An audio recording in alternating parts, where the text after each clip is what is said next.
For me and my whole family, coming to Thailand is a big step. สำหรับผมกับครอบครัวเนี่ยการมาเมืองไทยเป็นเรื่องใหญ่ First of all, this is a Buddhist country, and secondly, the language is different. อย่างแรกเนี่ยก็คือประเทศไทยเป็นประเทศศาสนาพุทธแล้วก็อย่างที่สองคือภาษาจะแตกต่างกัน But then with faith in our heart and with God's mercy we survive แต่เมื่อมีความเชื่อในจิตใจและความเมตตาของพระองค์ข้าพเจ้าก็ได้รอดพ้น And the Lord has provided faithfully through the year พระองค์ได้ทรงจัดเตรียมทุกอย่างในตลอดปี But before the RJ went to Philippines, an emergency occurred. ก่อนที่พี่เจนี่ได้ไปฟิลิปปินส์ก็มีเรื่องฉุกเฉินเกิดขึ้น He needed the surgery. พี่ผมต้องการที่จะต้องผ่า But then God still provided, and the church also helped. แต่พระองค์ก็ยังได้จัดเตรียมทุกสิ่งอย่างและทั้งโบสถ์ก็ช่วยในเรื่องนี้ด้วย Going back to my country is a different story. Me from my brother. การกลับไปที่ประเทศของตัวเองเนี่ยเป็นเรื่องที่แตกต่างสำหรับพี่ผม He had to study a lot, and he also needed a lot of money as well. พี่ผมจะต้องเรียนเยอะใช้ได้เหมือนกันแล้วก็ต้องการตังค์เยอะเหมือนกัน But then again, the Lord still provided everything for me and my brother and the whole family. แต่ยังไงพระองค์ก็ยังทรงจัดเตรียมทุกๆอย่างและทุกๆสิ่งสำหรับครอบครัว I can enumerate more stories, but you'll be bored. So ผมสามารถเล่าได้เรื่องได้เยอะแต่ดูแล้วท่านคงจะเบื่อ So all I can say is that, but as for me, I will come into thy house in the multitude of thy mercy, and in thy fear will I worship toward thy holy temple. Psalms 5 verse 7. แต่อย่างนึงที่ผมสามารถบอกได้ก็คือแต่ข้าพระองค์จะทรงเข้ายังพระนิเวศของพระองค์โดยความรักเมตตาอันยิ่งใหญ่ของพระองค์ข้าพระองค์จะกราบนมัสการพระองค์ด้วยความยำเกรงตรงต่อพระวิญญาณอันศักดิ์สิทธิ์ของพระองค์ We are always at the mercy of our Father. เราอยู่ในความเมตตาของพระองค์บนสวรรค์ตลอดเวลา Without Him, we are nothing. ถ้าไม่มีพระองค์เราก็ไร้ค่า And I also thank God that He also gave me hope my whole life. และข้าพเจ้าขอบคุณพระองค์ที่พระองค์ได้ทรงประทานความหวังตลอดชีวิต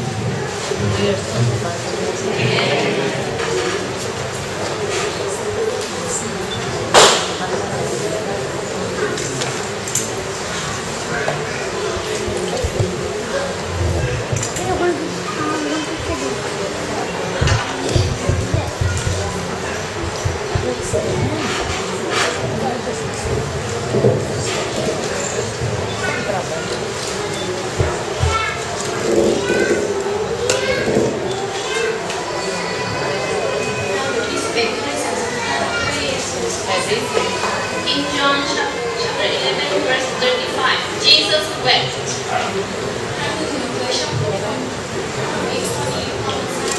I love this Bible verse because it's short.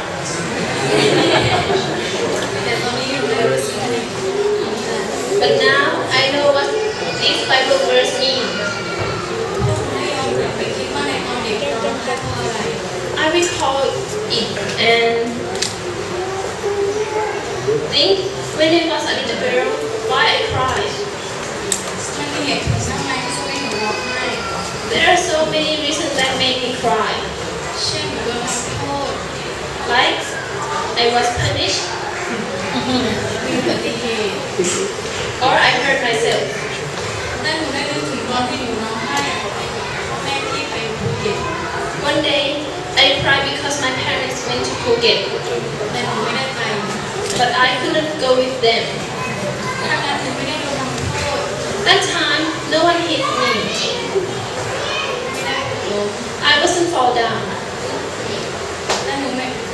นึกกลับมาที่ข้อคัมภีร์ข้อนี้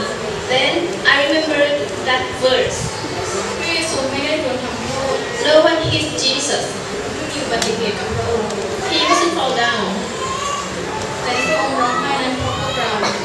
The reason that he cried was us. พระเยซูมาช่วยพวกเราได้ He came to serve us, to save us. แต่เรากลับไม่สนใจพระองค์ But we ignored him, ไม่ยอมรับพระองค์ didn't accept him. พระองค์เสียใจมาก He was sad. ทำให้พระองค์ร้องไห้ We made him cry. ทั้งหมดนี้ทำให้หนูคิดว่าหนูจะไม่ทำให้พระองค์ร้องไห้อีก All of it makes me think that I could not make him cry anymore. แต่ในทุกครั้งที่เราร้องไห้ But every time we cry, พระเยซูก็ร้องไห้กับเราด้วย Jesus is crying with us. เพราะฉะนั้นเราอย่าสิ้นหวัง Do not be hopeless, เพราะว่าพระเยซูทรงเป็นความหวังของเรา because Jesus is our hope.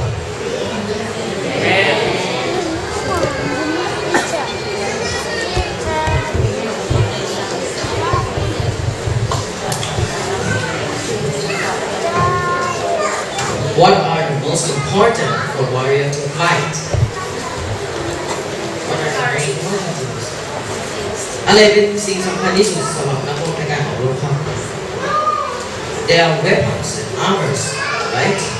อาวุธแล้วก็เครื่องป้องกันใช่ไหมครับ If the warrior doesn't have any of this, ถ้านักรบก็ไม่สามารถรบได้ถ้าขาดอุปกรณ์เหล่านี้ The warrior can fight. Let's read in Ephesians chapter 6 verse 13. ให้เรามาอ่านในเอเฟซัสบทที่6ข้อที่13นะครับ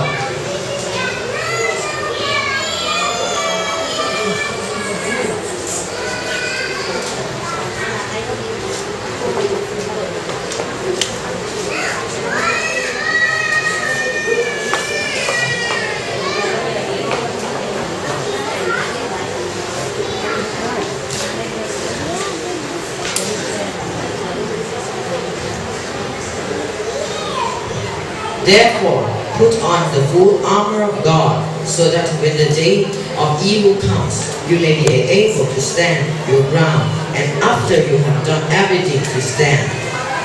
ก็ได้บอกว่าฉะนั้นจงสวมยุทธภัณฑ์ทั้งชุดของพระเจ้า เพื่อท่านจะยืนหยัดรับมือได้เมื่อถึงวันอันชั่วร้าย และหลังจากท่านได้ผ่านทุกอย่างแล้ว ท่านก็ยังยืนหยัดอยู่ได้ This Bible verse told us that we must take up the full armor of God to withstand the evil day.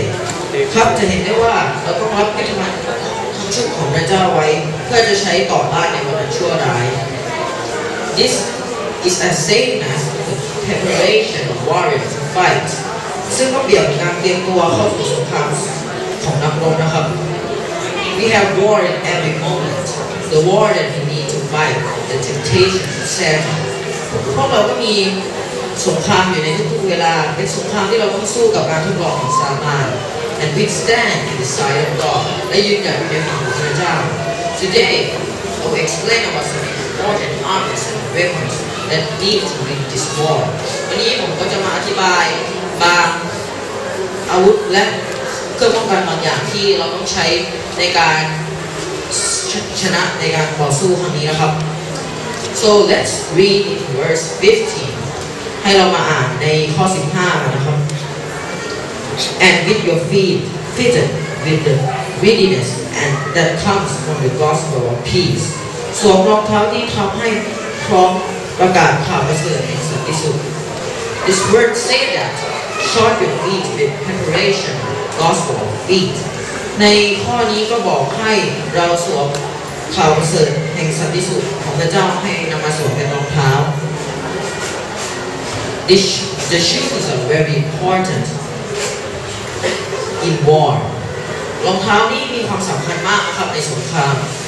because it makes us become flexible while fighting and prevent our feet to get hurt เพราะว่ามันจะทำให้เรามีความคล่องแคล่วในการต่อสู้และป้องกันเท้าของเราไม่ได้รับบาดเจ็บ As same as the gospel of peace เหมือนกับข่าวประเสริฐแห่งสันติสุข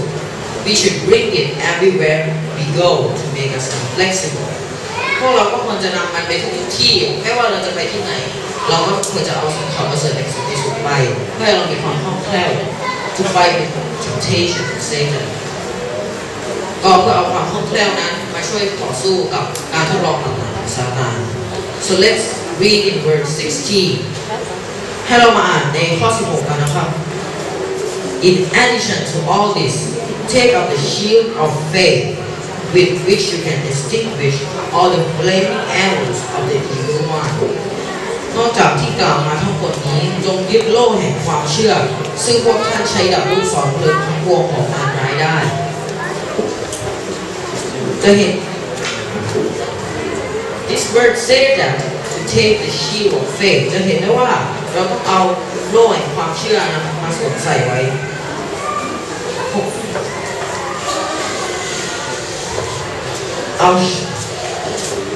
This word is very impressive that the Bible compared it interestingly ผมรู้สึกประทับใจในบทนี้มากเพราะว่าพระคัมภีร์ได้เปรียบเทียบกันได้อย่างน่าสนใจ Our shield of faith is to prevent attacks from Satan โล่แห่งความเชื่อของเราใช้โล่แห่งความเชื่อของเราใช้ป้องกันการโจมตีของซาตาน The attacks of Satan are temptations, many kinds of temptations การโจมตีของซาตานก็คือการทดลองต่างๆของมันมีการทดลองเยอะแยะมากมาย The Satan used to destroy us การทดลองเหล่านี้ซาตานต้องการที่จะเอามันมาใช้เพื่อทำลายเรา And please be careful that now Satan try very hard to destroy us แล้วก็ให้ระวังไว้นะครับตอนนี้ซาตานพยายามทุกวิธีทางเพื่อที่จะทำลายพวกเรา Now it might not use the fiery arrows ตอนนี้มันอาจจะไม่ได้ใช้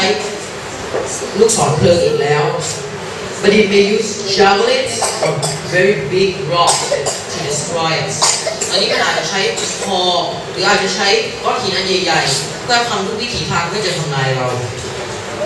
Now it might not so we must have strong faith to prevent us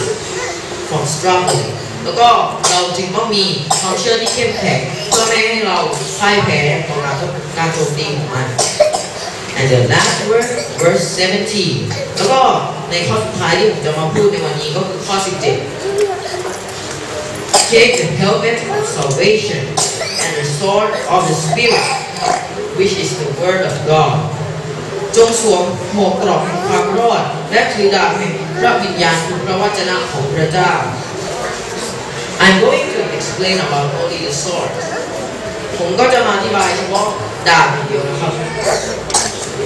This words told us to take the sword which is the word of God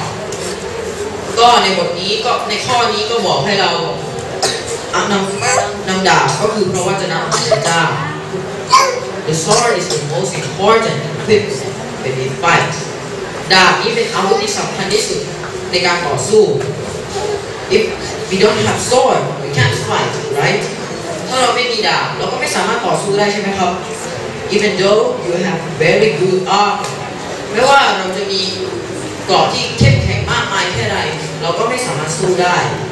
This sword used to destroy Satan ดาบแห่งพระวจนะของพระเจ้าอันนี้เอาไว้ใช้ทำลายซาตาน Because the sword is the sword of the Spirit เพราะดาบนี้เป็นดาบของพระวิญญาณ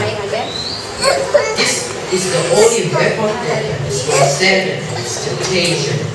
แล้วก็ดาบนี้เป็นดาบเดียวที่สามารถทำลายซาตานและการทดลองของมัน So we should have a lot of Bible study ฉะนั้นพวกเราก็ควรจะศึกษาคำนี้ให้มาก So we can upgrade our sword เพื่อจะได้พัฒนาดาบของเรา Finally I want all of you here to ask yourself แล้วก็สุดท้ายนี้นะครับ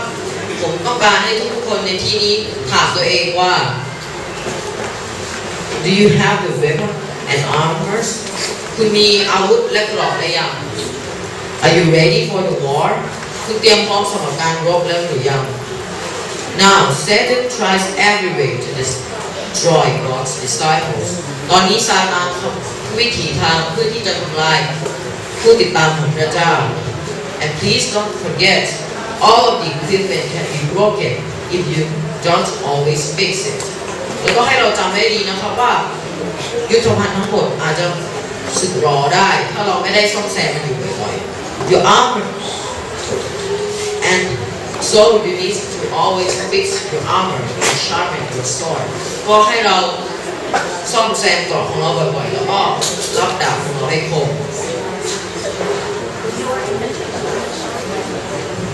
เพื่อ so that we can fight with Satan เพื่อเราสามารถเอาชนะซาตาน and to have the hope and to withstand the hope of God until Jesus comes again แล้วก็ให้พวกเรายืนหยัดอยู่ในความหวังของพระเจ้าจนกว่าพระเยซูเสด็จกลับมานะครับ